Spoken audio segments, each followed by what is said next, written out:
নবীজির সাথে এক আনসারী সাহাবীর জানাজায় আমরা রওনা করলাম। রওনা করার পর যাইতে যাইতে কবরের সামনে দিয়ে যখন গেলাম, আলামিউল হাত, কবরটা তখনও খনন করা হয় নাই। বিষয়টা হলো উত্তর পাড়ার কেউ মারা গেছে, তো আমরা দক্ষিণ পাড়া থেকে উত্তর পাড়ার ওই লাশটা জানাজা দিতে যাব।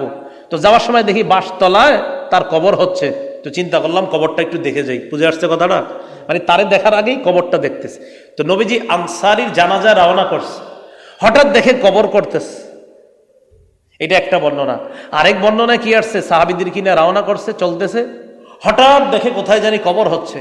সাহাবীদেরকে ভেদ করে রাসূল কবরের দিকে রওনা করছে। আরে কি হইল? নবীজি কয়, সরো সরো সরো সরো।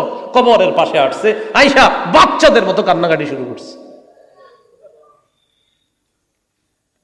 ওয়ালাম্মা ইউলহাদ, কবর এখনো খনন করা হয়নি। সাহাবীরা নবীজির সাথে। ফাজালাসা রাসূলুল্লাহ সাল্লাল্লাহু আলাইহি ওয়াসাল্লাম ওয়াজালাসনা হাওলা, নবীজি কবরের সামনে বসে গেলেন, আমরা আল্লাহর নবীর পাশে বসলাম। কবর খনন করা হচ্ছে, লাশ এখনো দাফন করা হয় নাই।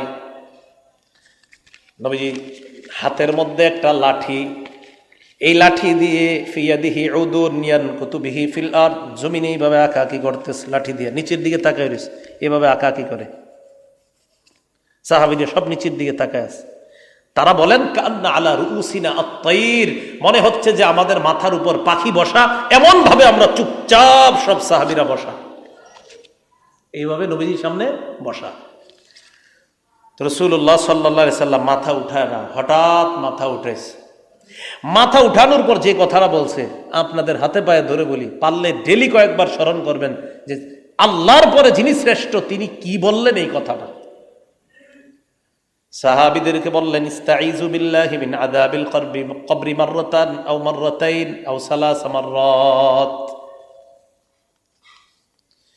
সাহাবীদেরকে বললেন, তোমরা এই কবরের আযাব থেকে আল্লাহর কাছে পানাহ চাও। ইস্তাঈযু বিল্লাহি মিন আযাবিল কবর মাররাতাইন আও সালাসা। নবীজি বললেন, সাহাবীদের দল, কবরের আযাব থেকে তোমরা পানাহ, কবরের দিকে দেখায় কয়, কবরের আযাব থেকে তোমরা পানাহ চাও। জাহান্নাম কইছে না কবর? হযরত ওসমান গনি কবরের সামনে গিয়ে কান্নাকাটি শুরু করে দেয়। কি ব্যাপার, এত কান্দেন কেন? রাসূল বলেছেন, এটা হলো প্রথম ঘাটি। ফাইন্না জা মিনহু ফামা বাদাহু আইসার। কোন ব্যক্তি যদি কবরে মুক্তি পেয়ে যায়, পরের ঘাটিগুলা তার জন্য অধিক সহজ হয়ে যাবে। ওয়া ইল্লাম ইয়ানজু, আর কবরে যদি মুক্তি না পায়, ফামা বাদাহু আসাদ, কবরে যদি মুক্তি না পায়, পরের ঘাটিগুলা তার জন্য মজবুত হয়ে যাবে, কঠিন হয়ে যাবে। তাই আমি ওসমান কবর দেখলে কান্না শুরু করে দেই। নবীজি বললেন, ইস্তাঈযু বিল্লাহি মিন আযাবিল কবরি মাররাতাইনি আও সালাসা, তোমরা কবরের আযাব থেকে পানাহ চাও, দুইবার বা তিনবার বললেন। এরপর আল্লাহ নবী বলেন, ইমানদার বান্দার কাছে যখন মৃত্যু উপস্থিত হয়ে যায়, ইমানদার যখন আখিরাতের দিকে রওনা হয়, অসংখ্য অগণিত ফেরেশতা ইমানদারকে স্বাগত জানানোর জন্য, তার আত্মাটা স্বাগত জানানোর জন্য ওই মুমূর্ষ ইমানদারের কাছে উপস্থিত হয়ে যায়। আমরা বসে থাকি না পাশে গিয়া, খালা ফুফু সব গিয়া বসে, মামা আত্মীয় স্বজনরা সব গিয়ে বসে থাকে। যদি ইমানদার হয়, খাঁটি মুমিন হয়, আমরা তো পাশে বসা, আমরা তো জানি না, তার আশেপাশে অসংখ্য অগণিত ফেরেশতারা মাহুম কাফনুম মিন আকফানিল জান্নাহ ওয়া হানুদ, জান্নাতের সুগন্ধি আর কাফনের কাপড় নিয়ে অসংখ্য অগণিত ফেরেশতারা ওই ইমানদারের পাশে বসে যায়, তার আত্মাটাকে এই কাফনের কাপড়ে পেঁচায়া আল্লাহর কাছে নেওয়ার জন্য। একটু ভাবেন তো, কিছুক্ষণের জন্য আমরা সবাই যে আমার মৃত্যুটা কেমন হবে, যদি ভাবেন যে আমার মৃত্যুটা কেমন হবে, এমন হবে তো যে কাফনের কাপড়ে, জান্নাতি কাফনের কাপড়ে পেঁচায়া উপরে নিবে। একটু ভাবেন, খুব কঠিন ভাববেন যে আল্লাহ এমন হবে তো, যদি না হয় তাহলে আমি ধরা খেয়ে গেলাম। আসার পর সবাই বসে থাকে। হাদিসের মধ্যে আসছে, তার আশেপাশে বসবে কতটুকু, মাদ্দা বাসরিহি, তার দৃষ্টি যতটুকু পর্যন্ত যায় মুমূর্ষ ইমানদারের, ততটুকু পর্যন্ত দুইটা সারি হয়ে ফেরেশতারা বসেছে। সুম্মা জাআহু মালাকুল মাউত ইনদা রাসিহি, এরপর মালাকুল মাউত তার মাথার কাছে আসে। মালাকুল মাউত বলেন কে? এটাই বলবেন এখন থেকে সবাই, এটাই বলবেন। বলবেন মালাকুল মাউত, বলেন আত্মা নেয় কে? আবার বলেন আত্মা নেয় কে? এটাই বলবেন। কুল ইয়াতাওয়াফাকুম মালাকুল মাউতিল্লাযী বুকিলা বিকুম, তোমাদেরকে মৃত্যু দেয় যে মালাকুল মাউত, মৃত্যুর ফেরেশতা, আল্লাযী বুকিলা বিকুম, যাকে তোমাদের জন্য নিযুক্ত করা হয়েছে। বলেন মালাকুল মাউত কে? তো তিনি এসে যায়, উপস্থিত হয়ে যায়, মাথার কাছে বসে। বসার পর ওই ইমানদার বান্দার আত্মাকে সুন্দর করে বলে, আইয়াতুহান নাফসুল হামিদা, হে প্রশংসনীয় আত্মা, উখরুজি, তুমি সুন্দরভাবে বের হয়ে আসো। উখরুজি ইলা রাহিন ইলা রিদওয়ানিল্লাহ ইলা মাগফিরাতিম মিনাল্লাহি ওয়া রিদওয়ান, বের হও সুগন্ধির দিকে, আল্লাহর সন্তুষ্টির দিকে। ওয়া মাগফিরাতিম মিনাল্লাহ, আল্লাহ তোমারে মাফ করে দিয়েছে। আত্মাটা আস্তে আস্তে বের হয়। নবীজি বলেন, আচ্ছা না থাকলে নাই, না থাকলে নাই, একটু দেখানোর জন্য আর কি। সেইলু কামা তাসিলুল কতরাতু মিন ফিস সিকা, এই দেখেন গ্লাসের পানির ফোঁটা, শেষের ফোঁটাগুলো আস্তে আস্তে পড়ে না, একটু একটু থাকলে। তাসিলু কামা তাসিলুল কতরাতু মিন ফিস সিকা, পানির ফোঁটাগুলো যেমন আস্তে আস্তে সুন্দরভাবে বের হয়, ইমানদারের আত্মাটা মালাকুল মাউত সুন্দরভাবে বের করে নেয়। খুব সুন্দর। এবার বলেন তো, সামনে যারা বসা তাদের কাছে কি আছে? জান্নাতের কাফনের কাপড়, সুগন্ধি। তো বের করার পর ইমানদারের আত্মা তো এরাও মানে খুব খুশিতে আছে। আরে আমগো কাছে দাও, তুমি এতক্ষণ রাখা লাগে? চোখের পলক পরিমাণও মালাকুল মাউত আত্মাটা রাখতে পারে না। ইমানদারের আত্মা তো অন্যান্য ফেরেশতারা কয়, আরে দেন, তাড়াতাড়ি দেন। জান্নাতের কাফনের কাপড় দিয়ে পেঁচায়া ইয়াসাদুনা বিহি ইলাস সামা,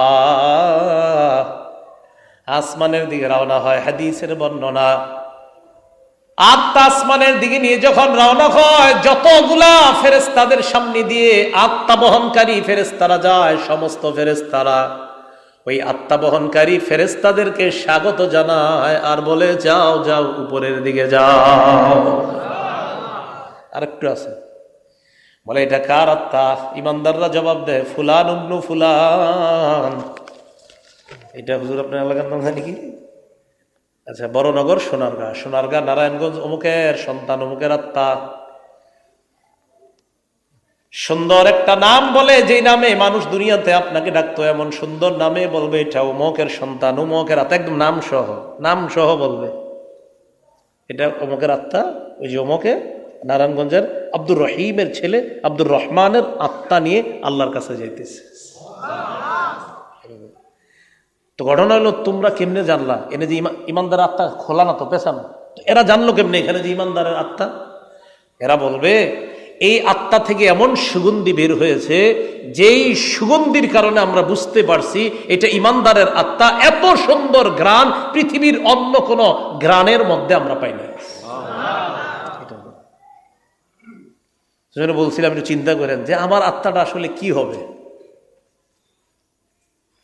প্রথম আসমানে যায়, এইভাবে আসমান করতে করতে যতগুলো আসমান আছে সব আসমানের ফেরেশতারা স্বাগত জানা একদম উপরের আসমানে যাওয়ার পর আল্লাহ পাক রব্বুল আলামিন বলে, থামো, উকতুবু কিতাব আবদি ফি ইল্লিয়িন, আমার যেই বান্দার আত্মা তোমরা নিয়ে আসছো, এই বান্দার আমলনামা ইল্লিয়িনের মধ্যে তোমরা লিপিবদ্ধ করে দাও। জান্নাতি একটা জগতের নাম হলো ইল্লিয়িন, এই ইল্লিয়িনের মধ্যে বান্দার আমলনামা লিপিবদ্ধ করে দাও।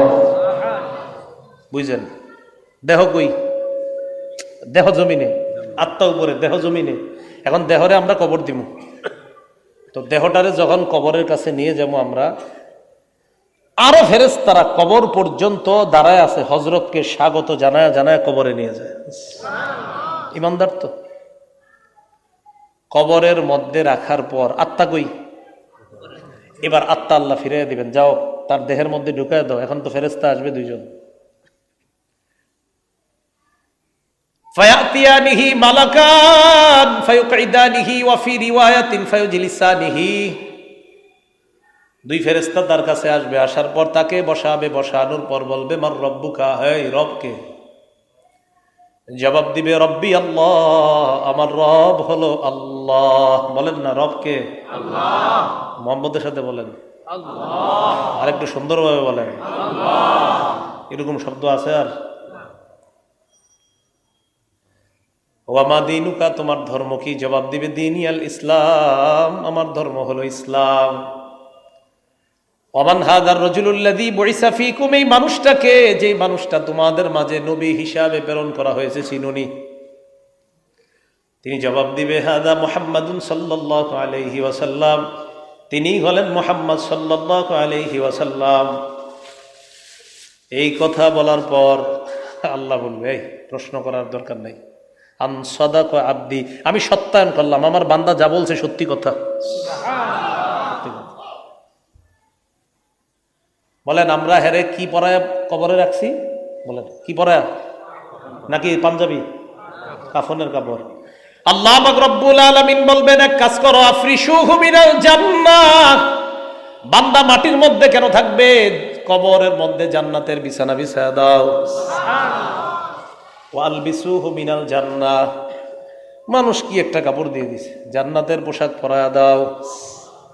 ওয়াফতাহু লাহু বাবান ইলাল জান্নাহ, জান্নাত পর্যন্ত কবর থেকে একটা দরজার ব্যবস্থা করে দাও। অন্য বর্ণনায় আসছে নাজ নিয়ামত গুলা দেখবে, দেখার পর হঠাৎ দেখবে হুররা নাচানাচি করে, এর মন চাইবে ধরতে, ভাই থামো, নাম কানাউমাতিল আরুস লা ইউকিজুহু ইল্লা আহাব্বা আহলিহি, ঘুমাও, বাসর রাতের দুলার মতো ঘুমায়া থাকো, এখন না। তোমাকে তোমার প্রিয়তমা যেমন জাগ্রত করেছিল, এখানে তোমার প্রিয়তমা নাই, আমি আল্লাহ তোমাকে জাগ্রত করব।